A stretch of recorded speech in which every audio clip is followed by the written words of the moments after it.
Good afternoon. Welcome to Raising Special Kids, here with families, here for families, Facebook Live. My name is Ceci. I am the Director of Programs with Raising Special Kids. And joining me today is my colleague, Paulina. She is one of our bilingual family support specialists. Not only does she help the families all day long, she also hosts our Facebook Live in Espanol. And she's also a presenter of many of our trainings, both in English and in Spanish. So welcome, Paulina. Thank you for joining me today. How are you? Hi, Ceci. Good afternoon, everyone. I'm happy to be here. This is the first time that I get to be on Facebook Live in English here with families, here from families. So it's super exciting to be able to bring the information that we have today for all of you. Yeah, I know. We normally host together on the other Spanish side. So hello, all of our English speakers. We're excited. Raising Special Kids has a ton of trainings, and even though we have a short time with you guys, we're going to try and give you a little synopsis of each one of those trainings. So we're filling in for Brittany today, and she will be back next week. So as we go through our trainings, feel free to put comments on the chat. If you have a quick question, we're happy to answer that. We're watching that. So educating is the key. One of what Raising Special Kids does for the families and for the professionals, excuse me. So it helps us work together for the outcomes of children with disabilities and special healthcare needs. We're going to give the brief description, as I mentioned before, on all of the topics. And Paulina does a lot of the training, so we're going to kind of bounce back and forth. She'll describe some of them, and I'll describe a little bit of some of them too. The classes are all led by trained Raising Special Kids staff, like Paulina. We're doing them all on a Zoom format now. So typically we would go around the state, and we are still available statewide because it's Zoom. So please jump on our website. We're going to also put the little link to all of the trainings that we have available. So listen to the description, and if there's one that sounds good to you, please register. So let's go ahead and get started, Paulina. Let's start with the overview for Raising Special Kids.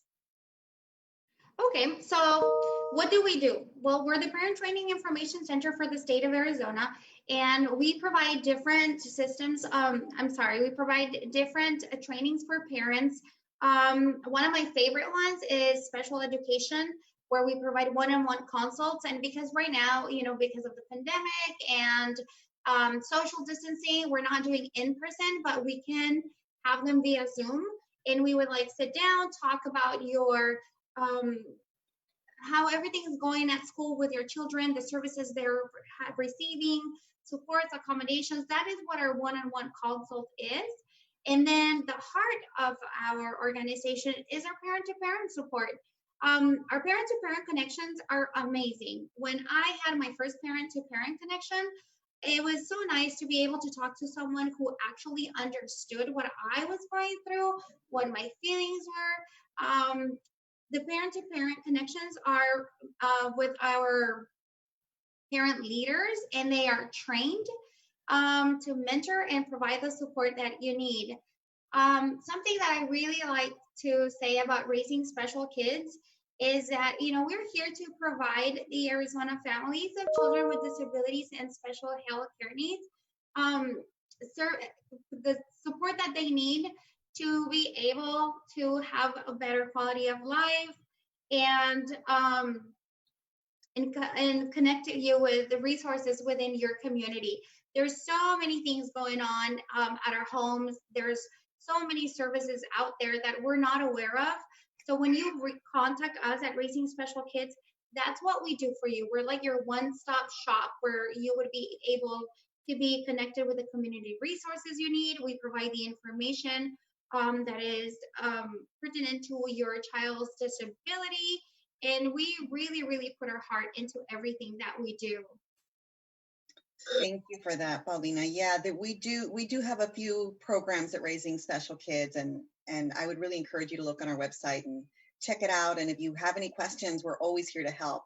So we do, like I mentioned before, have a list of trainings that we do. And I hate to throw all of the work over to Paulina's side, but she is our specialist when it comes to education. So there's 3 sort of education trainings. There's several, but we're going to start with the IEP training, understanding 504, and the early child education, birth to kindergarten. She's well versed on these, so she's going to kind of give you the lowdown on those 3 trainings. Well, I'm going to Back try to you. and do my best. I'm going to try and do my best to explain these to you. You know, Ceci, you gave me all the hard work today, and it's Friday. Come on. So the IEP training, it's to learn about the special education process and the individualized education program. It's to help you understand who requires to attend the IEP meeting, the roles of the team members, including you as a parent. You have a role, you are also a team member. And we review the required parts of the IEP. We learn how parents can prepare to be more effective during the IEP meeting, and how to track the child's progress. We also, you know, help you understand your conflict resolution methods and your options for conflict resolution. And we also talk about a lot about collaboration and consensus. The IEP training is very important for parents who have a children or a child in special education services, because once you know what the IEP actually is, and once you understand the process, and you understand what your rights and your responsibilities are and what your role is, as you're sitting at that table with all the IEP team members, your life is going to get easier. We're providing you the tools and the skills that you need to effectively advocate for your children at school. And I do want to say that the IEP training, excuse me, I don't know what's wrong with my mic, that the IEP training is one of our more popular trainings. We do it every month in English and in Spanish, and a couple times sometimes, because it's just a really important one. It is. I highly encourage parents to attend the IEP training because it's just going to help you get a clearer picture of what the services are and what the document is. Because if we don't know, it can be very confusing and challenging when we're at the meeting. So I encourage everyone to take the IEP training. And then we have the early childhood education, birth to kindergarten. In this particular training, we learn about the state systems of care for children with disabilities or delays. We learn the basics of the individualized family service plan, which is totally different from an IEP, and how to make a smooth transition from early intervention services to preschool at the age of 3. So when we start with our children and they're like babies, like 0 to 3, they would be like in AZIP, early intervention. And a lot of parents don't understand what early intervention services is, how does it work, how to get connected. And then we talk about developmental preschool, and that happens when your child is at 3, and what is developmental preschool, what is the screening, eligibility, and then we will also touch on the IEP. Because when your child is 0 to 3 and you're receiving early intervention services, you have an IFSP, which is the Individualized Family Support Plan. When you move into school, then we're talking IEP, which is the Individualized Education Program. And there's different. So we help you understand that. And then we talk about another program that we have, or another training that we have, is understanding 504s. 504s, and this is what I always like to say, 504s and IEP, they're related. They're like cousins. They're different, but they are related. So we help you understand what's the difference between an IEP, what's the difference about a 504 plan, how to request it, how does the child become eligible for a 504 plan, what is the process of eligibility, what's included. Again, you know, identify conflict resolution methods, what to do if we don't agree with a team. All of these trainings are very thorough, and I have to say, when our trainings are scheduled for 2 hours, and right now, because we're doing online, they seem to go a little bit faster. However, for the IEP and the 504 training, do plan to attend for the full 2 hours. They're very, very thorough, and it does take us the full 2 hours to get through the information. And it's also a great opportunity for you to ask questions And also, you know, parents are there and they're asking questions. So sometimes if you don't ask the question, there's another parent that asks that question that you wanted to talk about.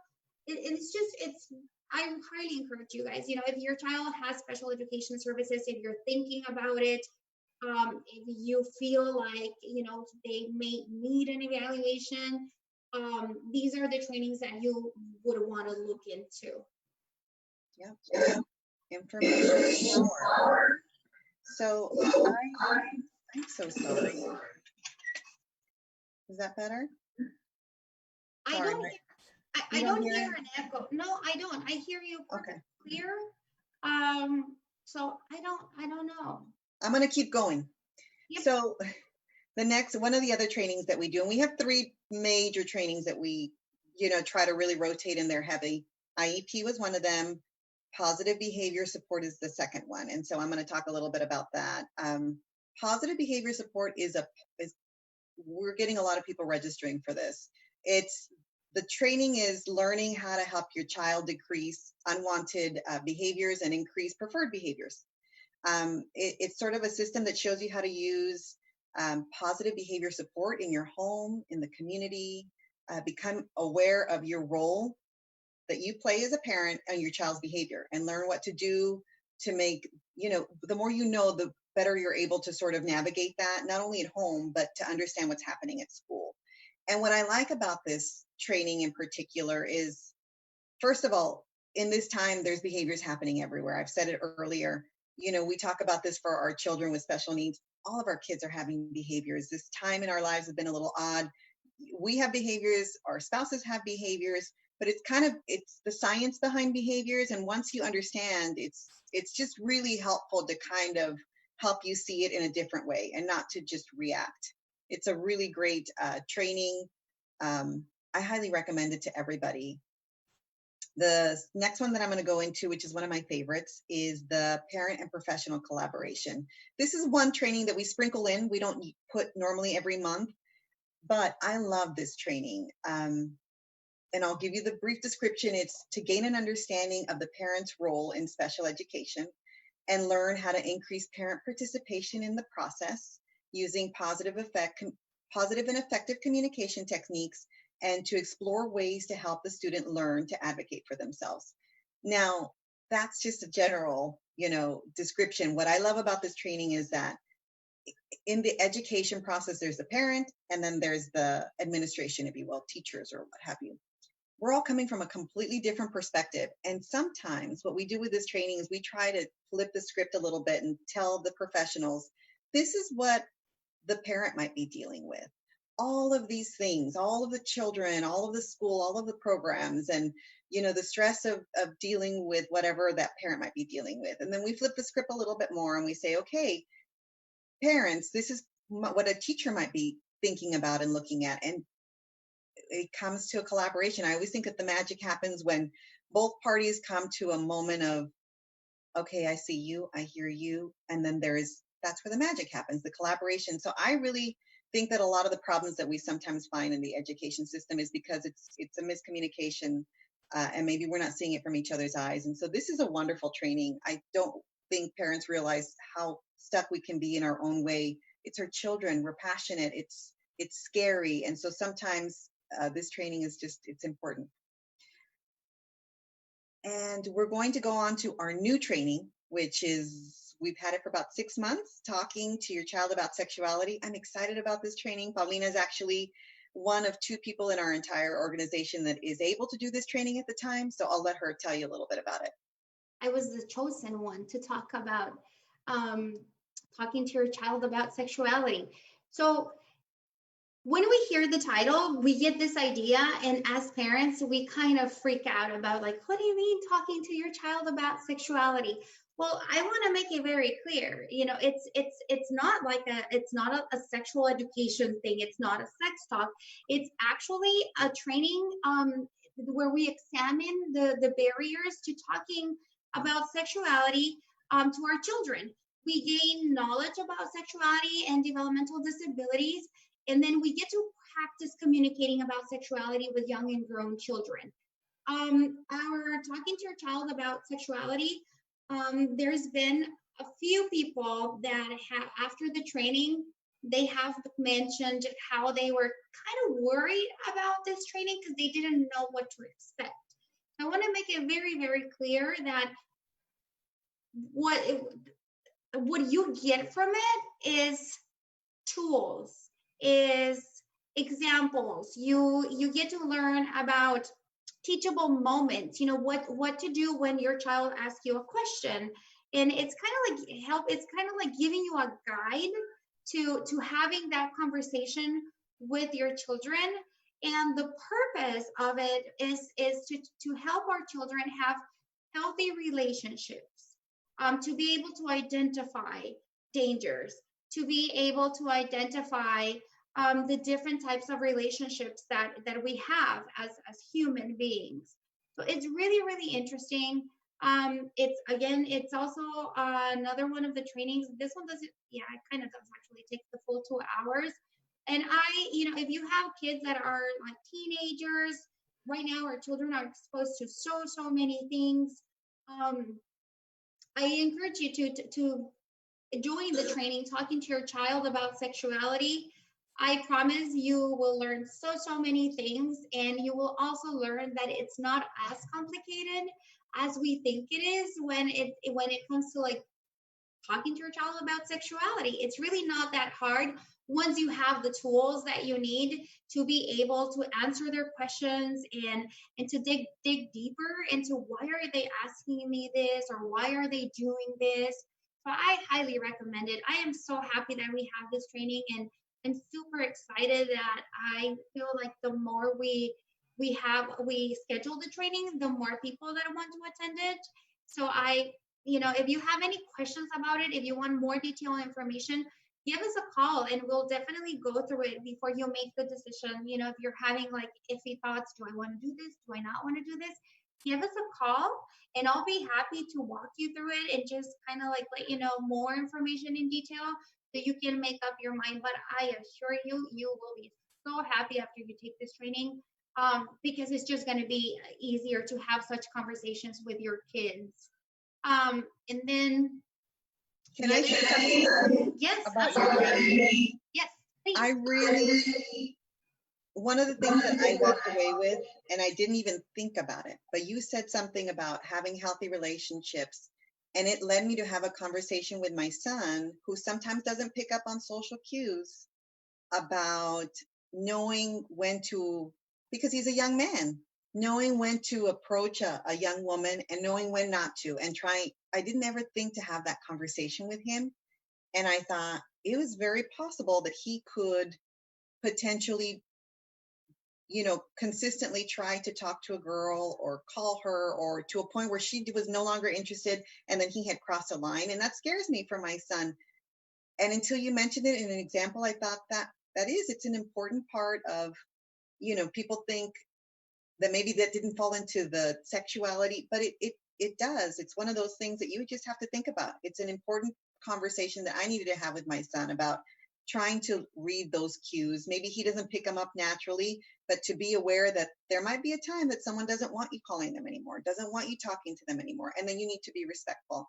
And so it's something I would have never thought that I would have learned in your training, and I did. So it's a wonderful training in all sorts of ways. So thank you, Paulina.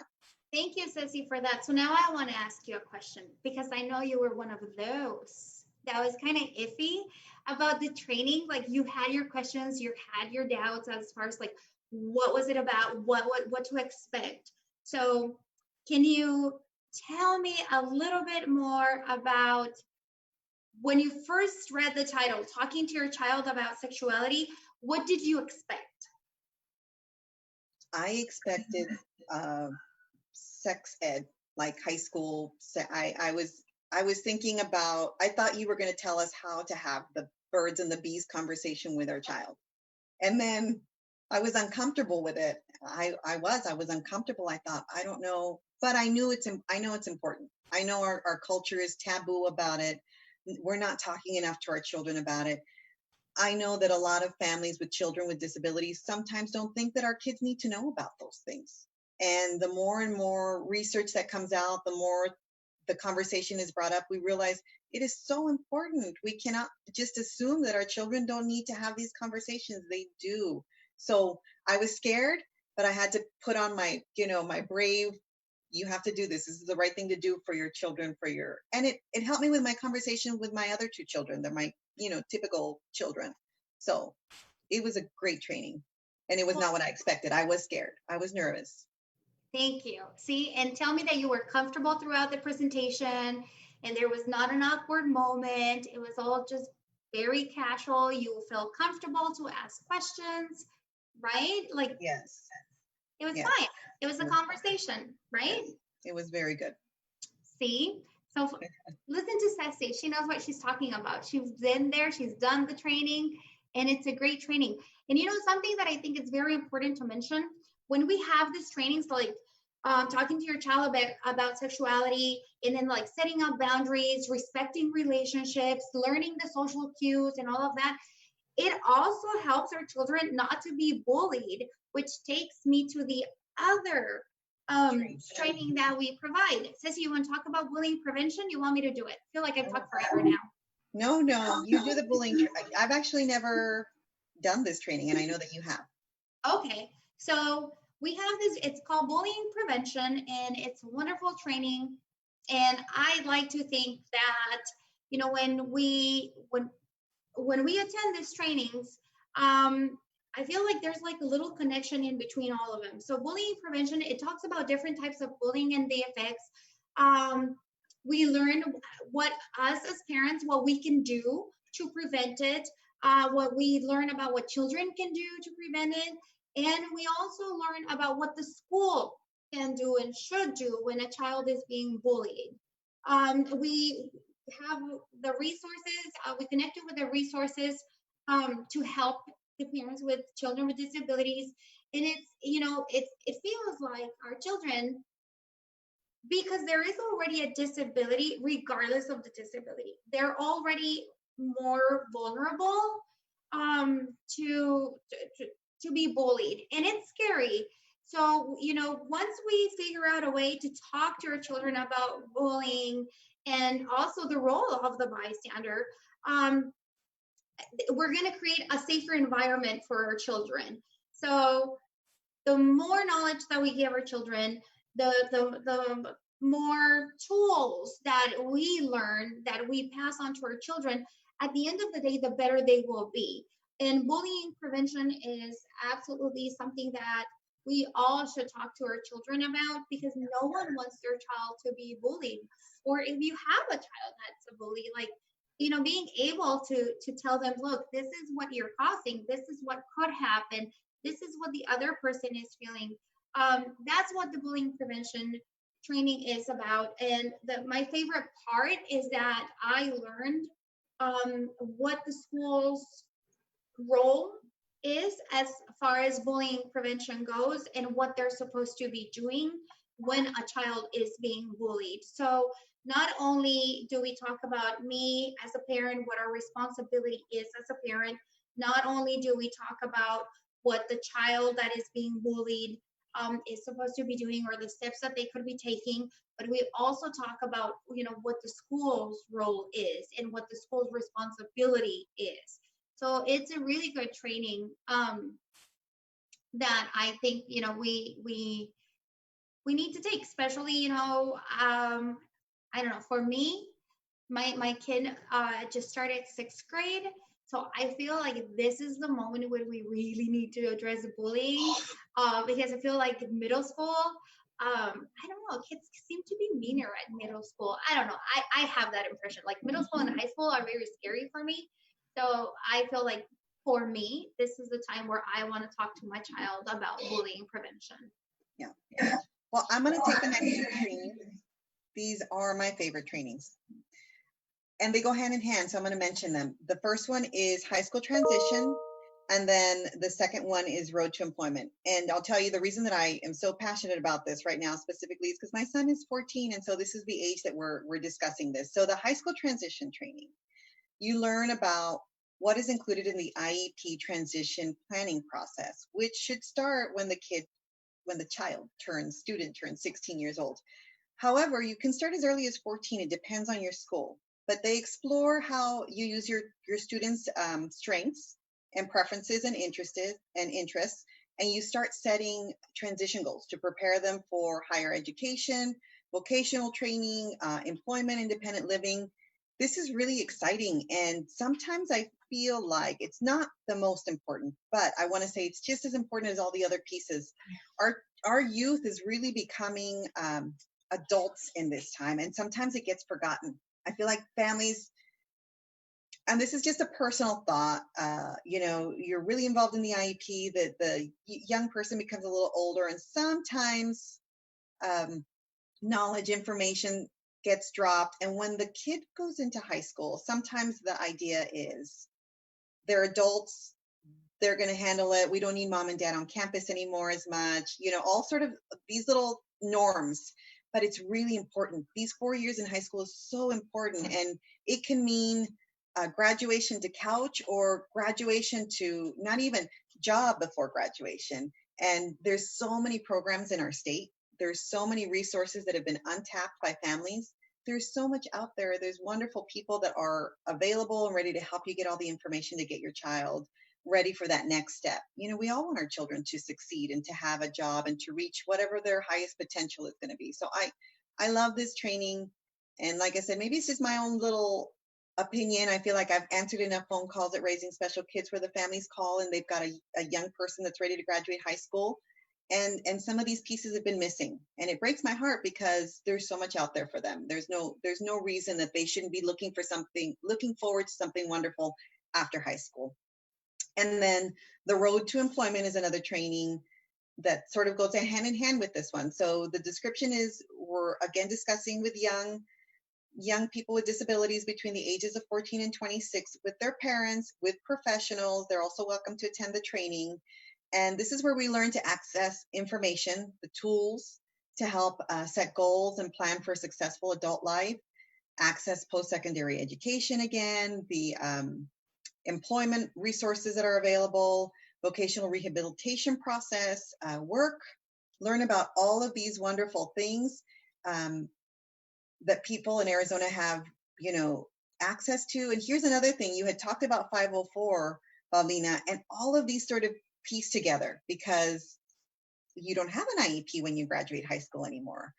The young person, however, with a disability has the ability to use their 504. They have to self-advocate and self-disclaim. And so all of these pieces, they build on top of each other. And we need to be taking these trainings because it's only going to help us help our child succeed and help them, give them the tools. After we help them to a certain degree, then we're giving it to them and saying, okay, I've done it to now. It's your turn to continue and on to employment and a wonderful future in life. So those are the other two trainings that we're doing. And these are not monthly, they're sprinkled in, but I highly recommend it. If you have a young person as early as 14, I recommend you definitely come to one of these trainings because information is power. The earlier you know, the more you have time to research and be involved in all that good stuff. And then I'll leave the last training for Paulina to describe. This is another one of the really common, it's the third really common trainings that we use, and it's turning 18 legal options. So I'll let you do that one, Paulina. Honestly, I think in the Spanish training, turning 18 legal options is the most popular one. This particular training talks about the different legal options available for families of children with disabilities when their child becomes an adult. So, our children turn 18 and they're adults, and then we're like stuck with now what? What's next? Sometimes we don't even think about, is there other steps that we need to take? We feel like, well, my child is 18 and we've been with the same doctor for so many years. Well, surprise, there might be a day where you have to see a new doctor, and that new doctor is going to ask you for guardianship papers or medical power of attorney or something that is allowing you to make decisions over your child. And you're thinking, what are you doing? Like, it's always been like this. I've never needed this. Well, this is the training you want to take. If your child is 17 years old, this is the training you want to take so you can figure out what's next. My child's becoming an adult. What are the options that I have? And We talk about supported decision making, power of attorney, full guardianships, and other considerations, my registering for the selective service, social security. There is a lot with turning 18, and this is that one training. Again, if your child is 17 years old, you may want to start considering taking the training. One, because it has the information that you will need to make the most appropriate decision for your family, and two, because this is one of the trainings that the court will require you to take when you are applying for guardianship. So let's see, what else do I want to add to that? I think that's pretty much it about legal options. But I do want to go back to what you were saying about how, like, it feels like all the trainings are different, but at the end of the day, there's like a connection between them.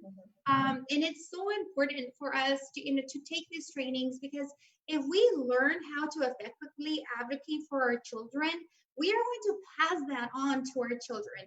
And at the end of the day, what is our hope? Our hope for our children is for them to have a better quality of life, to be independent, to be able to make decisions, to advocate for themselves at whatever their capacity is, or whatever that the world takes them, wherever life puts them, that they're able to speak for themselves.